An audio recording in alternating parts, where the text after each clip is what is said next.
Assalamualaikum warahmatullahi wabarakatuh. Izin memperkenalkan diri, nama saya Fadil Nur Rahman dari Prodi Hukum Ekonomi Syariah Fakultas Agama Islam Universitas Wahid Hasyim Semarang dengan nomor NIM 25106021075. Baik, kita akan menjawab pertanyaan-pertanyaan yang ada dalam soal itu untuk memenuhi kebutuhan UAS semester 2 Prodi Hukum Ekonomi Syariah dengan matkul KN1. Langsung saja saya akan menjawab pertanyaan dari nomor 1 sampai nomor 5. Langsung saja kita bahas yang nomor 1, yaitu mengapa kita penting mempelajari yang namanya Nahdlatul Ulama. Baik, mempelajari NU itu tidak sekedar mengenal sebuah organisasi keagamaan, tetapi mengenal salah satu kekuatan sosial keagamaan terbesar di Indonesia yang lahir jauh sebelum kemerdekaan dan terus hidup hingga sekarang. NU sendiri itu didirikan pada 31 Januari 1926 di Surabaya oleh Kiai Haji Hasyim Asy'ari bersama sejumlah ulama pesantren. Nah, sebagai respon atas dinamika keagamaan di dunia Islam, sekaligus atas kebutuhan mempertahankan tradisi Ahlussunnah wal Jamaah di tengah gelombang pembaruan Puritanisme yang masuk ke Nusantara maupun yang terjadi di Timur Tengah. Nah, pentingnya mempelajari NU itu setidaknya bisa dilihat dari beberapa sisi. Yang pertama, dari sisi keilmuan. NU adalah representasi paham keagamaan moderat atau yang namanya tawasud, berimbang, tawazun, dan tasamuh atau toleran, dan adil, yang menjadi rujukan cara beragama mayoritas umat Islam Indonesia. Yang kedua, itu dari sisi historis kebangsaan. NU dan tokoh-tokohnya terutama Kiai Haji Hasyim Asy'ari dan Kiai Haji Wahid Hasyim itu berperan besar dalam perumusan dasar negara, perjuangan kemerdekaan, dan resolusi jihad yang mengorbankan semangat mempertahankan kemerdekaan. Lalu yang ketiga, dari sisi sosial kultural. NU itu tumbuh dari basis pesantren dan menjadi jembatan antara Islam dan budaya lokal. Sehingga memahami NU itu juga berarti memahami wajah Islam Nusantara yang khas. Nah, bagi mahasiswa hukum ekonomi syariah khususnya, pemahaman ini penting agar kelak sebagai calon pendidik mampu menanamkan nilai-nilai moderasi beragama dan kebangsaan pada generasi berikutnya.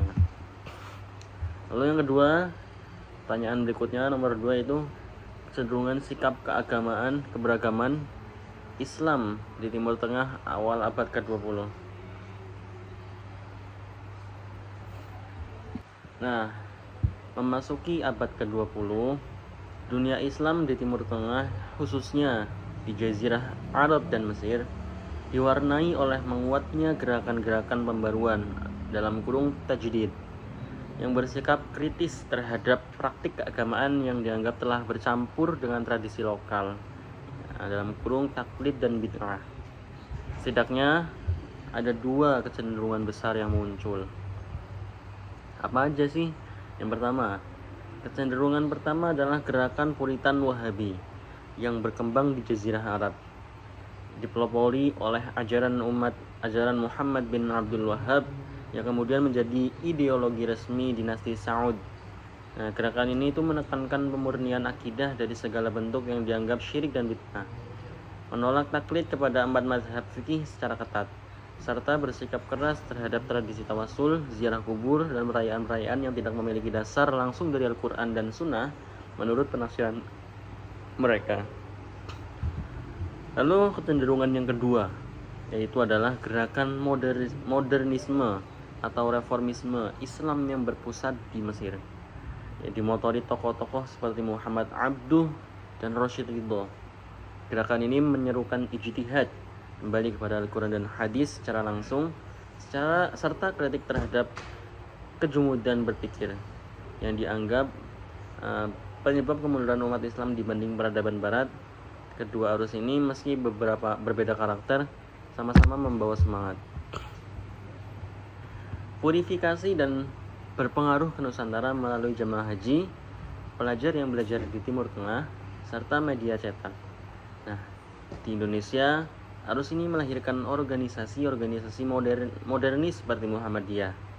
Sementara kalangan ulama pesantren yang berpegang pada tradisi bermadhab merasa perlu mengorganisasikan diri untuk mempertahankan paham aswaja yang kelak menjadi salah satu latar belakang lahirnya NU.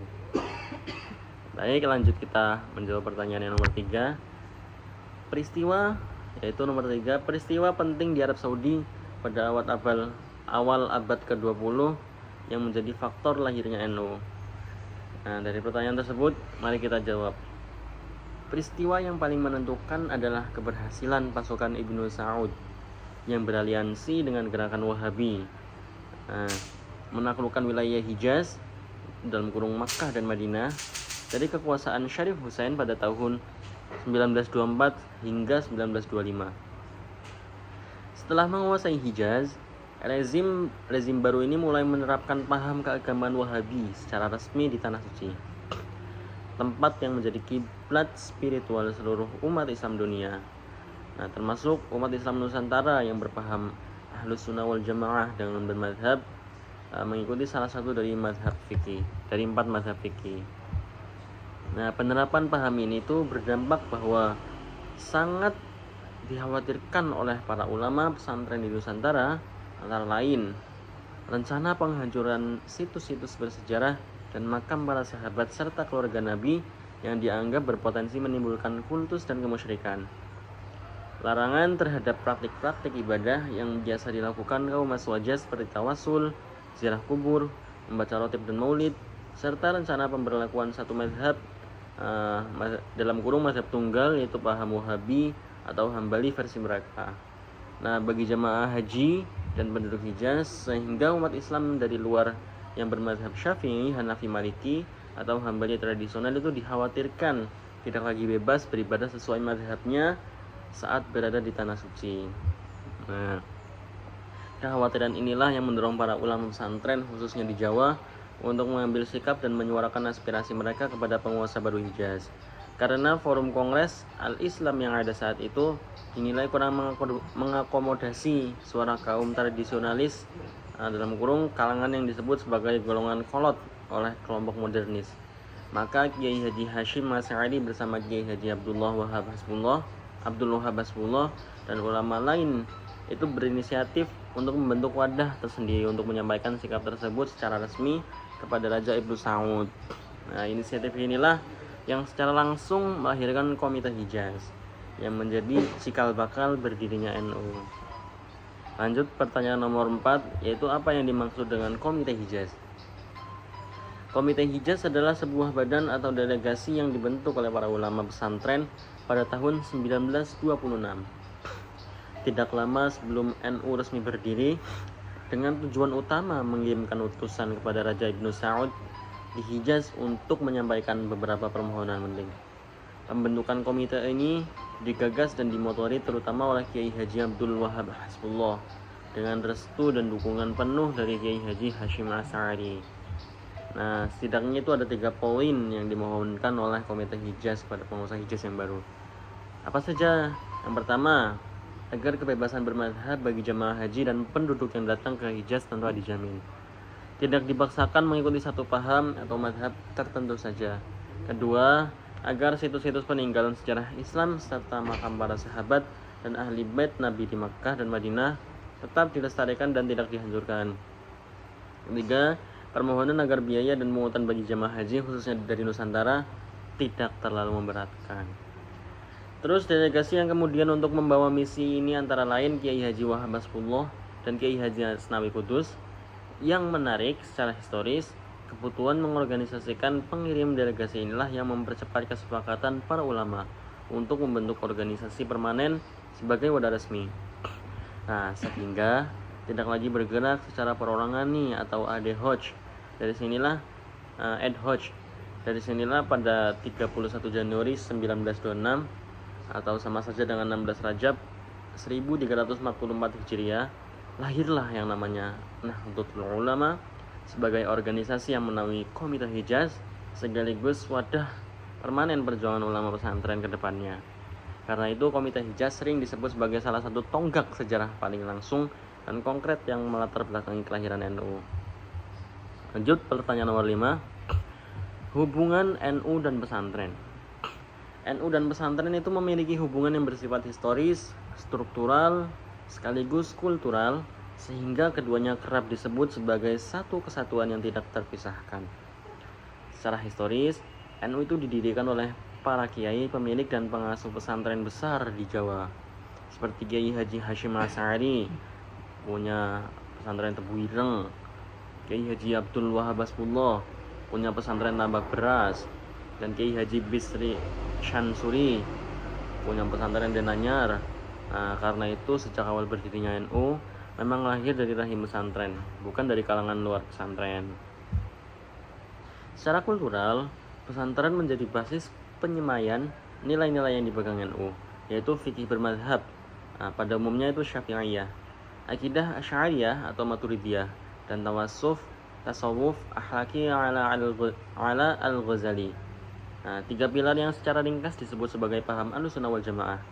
Sistem pendidikan pesantren dengan kitab kuning, sanad keilmuan yang bersambung, serta pola hubungan antara guru dan santri menjadi mekanisme utama regenerasi kader dan ulama NU dari generasi ke generasi.